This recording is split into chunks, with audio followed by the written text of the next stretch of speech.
Hello and welcome to another installment of these live stream series where I have been spending some time exploring different questions that are designed to empower you as CEO and business leader to build the structural integrity and the resilience that I believe is required in the environment today.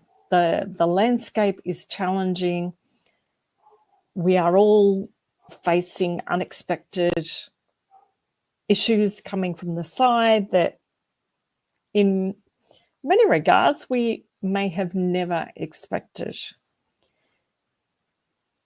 The framework that I have been working with has allowed conversations to occur. Now, I'm Sue Matheson. I'm your host. I'm the CEO Catalyst and also licensed integrity game.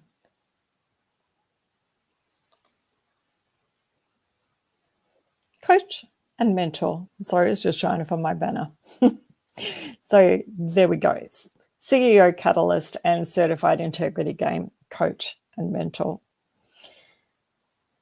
It's been fun in many respects to be able to have these conversations and draw on expertise from others. There's been a couple of guest speakers join me here in the studio. We've got someone else coming up again soon, so look out for social media advertisements for that. But I really enjoy delving into some of the issues that we can address together and build that resilience in the face of challenges. And that's what I'm about, is to empower you as a business leader to do that more effectively. My question for you tonight is, are you embracing business strategy or just playing around the edges? Now, as I move through some aspects of this and discuss some of the reasons why I believe this is important, but also address some of the potential reasons why maybe you are playing around the edges. If you'd like to join me in the studio, have the conversation with me, please, here's the link. Just bit.ly.com/bizwithsue 2025, and we're up to week 15. So I would love to have you join me live and be part of the conversation. So again, the question, are you embracing business strategy or just playing around the edges? So why is it important? Why is it really necessary to put effort into designing strategy, making sure that it is aligned within your organization? Is it worth the effort? So I'd like to work through a few reasons why I believe it's important for you. And I'd be interested to know if you resonate with any of these. Now, a well-defined strategy will keep both you and your team from wandering. It keeps you focused. It keeps you on the path. It helps to avoid getting sidetracked and distracted.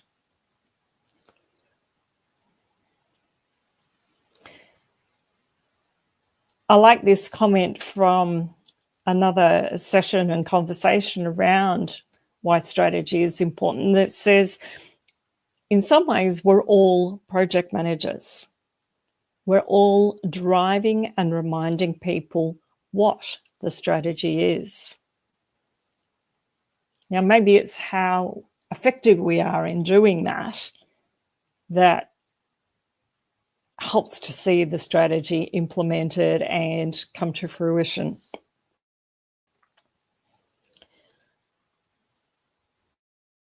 Having a well-defined strategy means that you've got something that you can test new concepts against.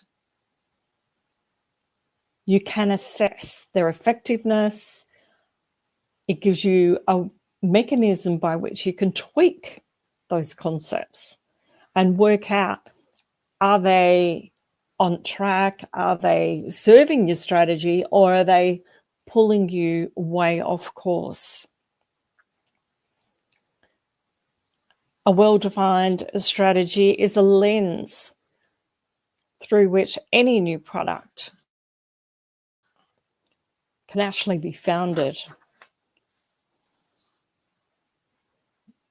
That gives you a platform from which to be creative, to explore within well-defined boundaries what might be possible, and gives you that space to be creative. A well-defined strategy also means that you have defined outcomes. And the natural progression from that is that you then are able to have measurable results. And again, you've got that data to work with to assess how well is your organization doing. And, if you've got, particularly if you've got specific metrics outlined, you can then measure the effectiveness of your strategy. And again, does it need tweaking? Is everything aligned in terms of, and if I bring up the framework that we've been working with, is your strategy aligned to your goals, your potential, your competitive advantages, and your purpose? And when you've got those measurable results, you can really start to address that and assess that and decide, is there something that's slightly out of alignment, or are you right on track? You keep going, you keep developing what's working and do more of it, so that within your organization, you're seeing that continued growth. And you can even start to push the boundaries a little bit, try new things. But you're doing that within a very specific framework that if you push too far, you're very quickly going to see, oh no, hang on a sec, that isn't a space that we should be going into, and you can pull back and feel confident about the decisions that you're making. And because your strategy is well defined, you can make those adjustments. You can make that refinement. My own coach makes a statement that the biggest room is the room for improvement.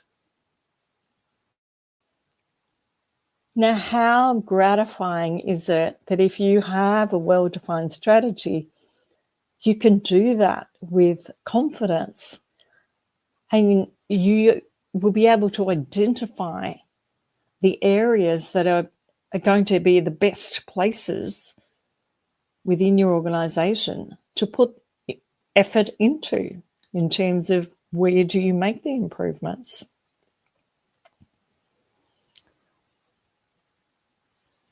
There's a quote that says, never mistake activity for achievement. Now, again, a well-defined strategy means that the effort, the work that you do, the emotional energy that you put into what you are doing is worthwhile. It's not activity for the sake of being busy.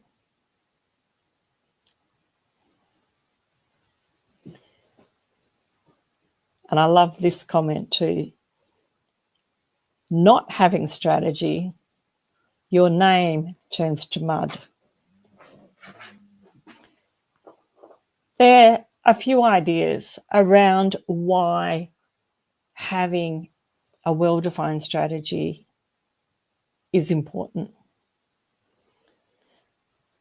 Now, what stops people doing the work? What stops people accepting that strategy is worthwhile? And there's a few ideas that I think are worth exploring. You may or may not resonate with them, but they might be good food for thought to go, maybe I'm leaning into some of that space a little bit.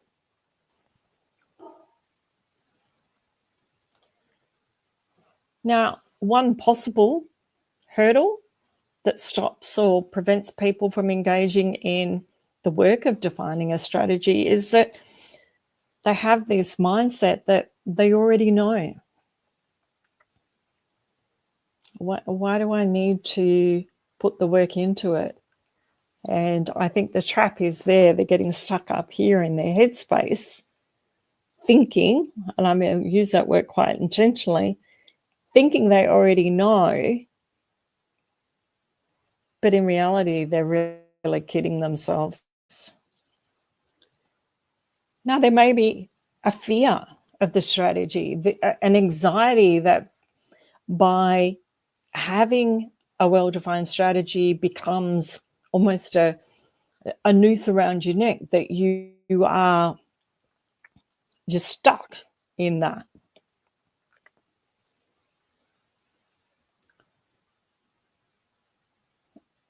I really believe that that is purely mindset. It's not effective. It doesn't serve you. So do the work to get past the mindset part of it. And embrace strategy. Embrace the power of it, in the sense that it is a framework. It's giving you guardrails to assess yourself against, to be creative. It's not a noose around your neck. From a marketing perspective, strategy can feel a little bit restrictive, in the sense that it means letting go of serving everyone and focusing on just a few. Again, that's a mindset that I don't believe is, and to be honest, I struggle with it too. I feel that I want to serve everyone. But at the end of the day, isn't it better that my message is specific to a few, so that I actually reach those people, instead of trying to serve everybody and reaching no one?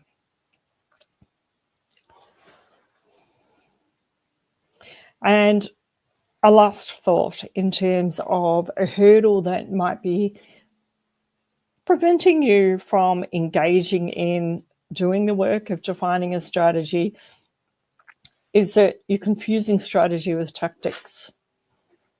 And if I pull up the banner, it's just a reminder that strategies are the plan, tactics are the how, and resources are the tools. So keep that in mind. Remember that having a well-defined strategy is all about the plan. and you can tweak the how.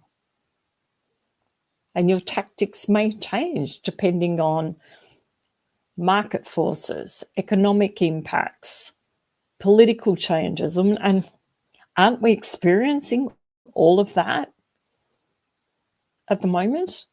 And if I put a date stamp on this recording, we're talking April 2025, which is an unprecedented time in global economics, global politics. And it can be really challenging to go, well, what do I do? How, with all of this change, uncertainty, how do I come up with a well-defined strategy? And again, I'm going to come back to this framework. It is worth doing the work. This framework doesn't mean that it is set in concrete. It gives you a guideline to work with. It gives you something that you can really delve into, do the work around, so that you have something tangible that helps you navigate this uncertainty that we all find ourselves in.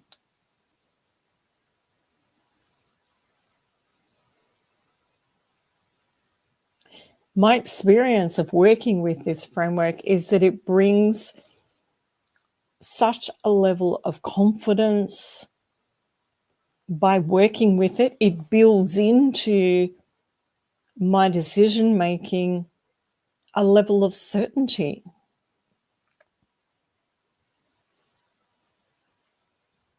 Because there are things about my purpose, my competitive advantages that define or allow me to explore more fully what is my potential, both personally and in business.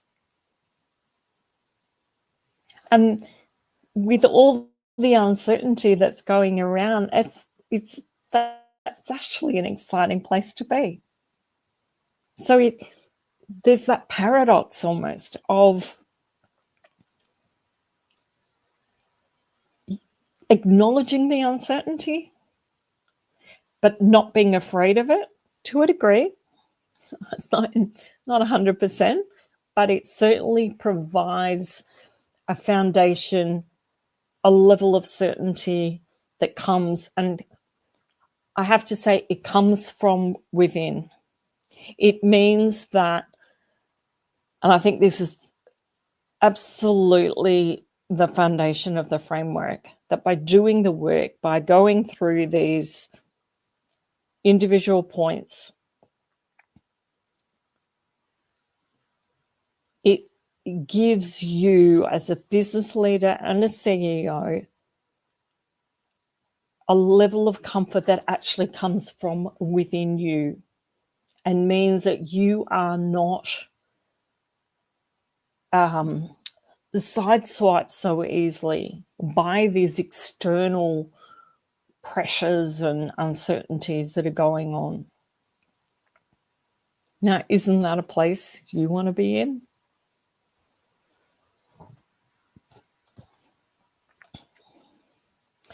If any of this resonates with you, if you would like to explore some of those ideas further with me, I would love for you to reach out.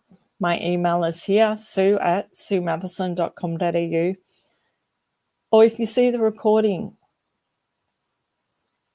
pop a comment. Challenge me. You don't have to agree with me, but I'd love to hear your thoughts, your comments, what resonates, what doesn't resonate. And I look forward to seeing you online again very soon. Bye for now.